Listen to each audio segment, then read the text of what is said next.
Morning सगळ्यांना. By the way तसा तर हा व्लॉग सोमवारच्या दिवशीचा आहे, पण मला एडिट करायला काही वेळच मिळाला नाही, त्यामुळे आज टाकत आहे. चला लेट पण थेट.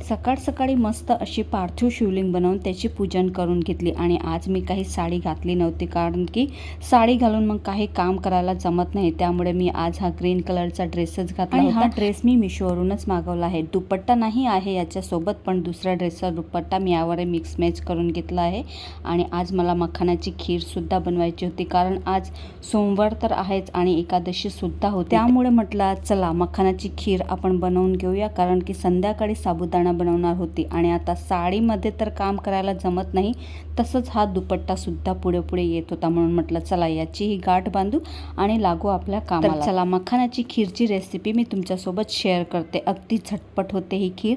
त्यासाठी आपल्याला मखाने थोडंसं तूप घालून अगदी क्रिस्पी होईपर्यंत भाजून घ्यायचे आहे, आणि मग अर्धे मखाने वाटून घ्यायचे आणि थोडेसे शिल्लक तसेच राहू द्यायचे आहे. तसेच थोडे काजू घ्यायचे आणि थोडे बदाम घ्यायचे. तर दोघांनाही आपल्याला जाडसर असं वाटून घ्यायचं आहे. मखाने सुद्धा आणि काजू बदाम सुद्धा जाडसर असं वाटून घ्यायचं आहे. मग एका कढईमध्ये आपल्याला तूप गरम करायला ठेवायचं आहे. आता मी इकडे अर्धा लिटरची खीर बनवत आहे, त्यामुळे एक फुल फॅट दुधाची पिशवी घेतलेली आहे, त्याला गरम करायला ठेवायचं आहे.